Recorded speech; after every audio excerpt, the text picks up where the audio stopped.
Hi friends, ഇന്നത്തെ എൻ്റെ recipe തന്നെ നാടൻ വിഭവമായ മീൻ അവിച്ചയാണ്. ഇതിനെ മീൻ വറ്റിച്ചെന്നൊക്കെ പറയും.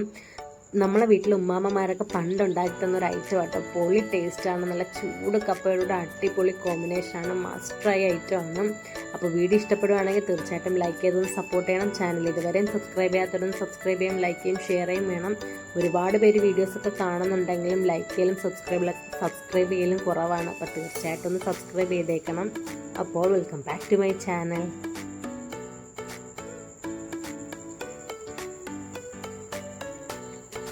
അപ്പോൾ ഇതിനായിട്ട് ഞാൻ എടുത്തേക്കുന്നത് ചാള മീനാണ്. ചെറിയ മീൻ കൊണ്ട് മീൻ അവിച്ച് ഉണ്ടാക്കുന്നതാണ് സൂപ്പർ. പിന്നെ വലിയ മീനിൻ്റെ തലയൊക്കെ എടുത്തിട്ട് നമ്മൾ മീൻ അവിച്ചത് ഉണ്ടാക്കും. പിന്നെ ഇതിലേക്ക് വേണ്ടത് കുറച്ചധികം ചെറിയുള്ളി, വെളുത്തുള്ളി, ഇഞ്ചി, കാന്താരിമുളകാണ്. കാന്താരിമുളക് ഇല്ലെങ്കിലും പച്ചമുളക് എടുത്താലും മതി, പക്ഷെ കാന്താരിമുളകാണ് കുറച്ചും കൂടി നല്ലത്. അപ്പോൾ മീനെല്ലാം ഒരു ചട്ടിയിലേക്ക് ഇട്ട് കൊടുക്കാം. ഇനി ഇതിലേക്ക് ഇഞ്ചിയും വെളുത്തുള്ളിയും ചതച്ചതും ചെറിയുള്ളി ചതച്ചതും കാന്താരിമുളകും ചതച്ചതും കൂടി ചേർക്കാം. എല്ലാം ചതച്ച് തന്നെ ചേർക്കണം, എന്നാലേ ഫ്ലേവറൊക്കെ നന്നായിട്ട് ഇറങ്ങും. ഇനി ഇതിലേക്ക് കുറച്ചധികം കറിവേപ്പില കൂടി ഇട്ട് കൊടുക്കാം.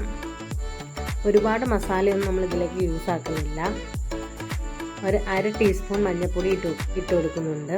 ഇനി ഇതിലേക്ക് 1 ടീസ്പൂണോളം കുരുമുളക് പൊടി ഇട്ട് കൊടുക്കുന്നുണ്ട്. കുരുമുളകിൻ്റെയൊക്കെ ഒരു ടേസ്റ്റ് ആട്ടോ ഇതിനെ സൂപ്പറാക്കുന്നത്.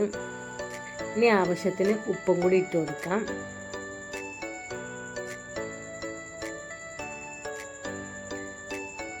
ഇനി ഇതിലേക്ക് മീൻ വേവാൻ ആവശ്യമായ വെള്ളം കൂടെ ഒഴിച്ചു കൊടുത്ത് നന്നായിട്ടൊന്ന് മിക്സ് ചെയ്തെടുക്കാം. മീനിൻ്റെ എല്ലാ സൈഡിലും ഈ അരപ്പൊക്കെ എത്തണം. നല്ലപോലെ മിക്സ് ചെയ്ത് വെള്ളം കുറച്ച് കുറവാണെങ്കിൽ കുറച്ചും കൂടെ ഒഴിച്ച് വേവിക്കാൻ വെക്കാം.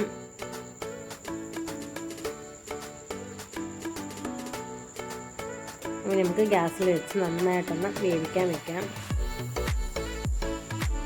ഇതിപ്പം നന്നായിട്ട് ചൂടായി വറ്റി തുടങ്ങിയിട്ടുണ്ട്. ഈ വെള്ളം മൊത്തം നന്നായിട്ട് വറ്റി വരണം. കുറച്ചൊന്ന് വെന്ത് വരുമ്പോൾ തന്നെ നല്ല മണമാട്ടോ കുരുമുളക് പൊടിയുടെയും കറിവേപ്പിലയുടെയൊക്കെ അടിപൊളി മണമാണ്. ഇതിപ്പോൾ എല്ലാം നന്നായിട്ട് വറ്റി വന്നിട്ടുണ്ട്. ഇനി കുറച്ചും കൂടെ കറിവേപ്പില ഇതിൻ്റെ മുകളിലേക്കൊന്ന് തൂവി കൊടുക്കാം. ഇനി ഇതിലേക്ക് വേണ്ടത് നല്ല പച്ച വെളിച്ചെണ്ണയാണ്, അതും കൂടെ ഒന്ന് ഒഴിച്ചു കൊടുക്കാം.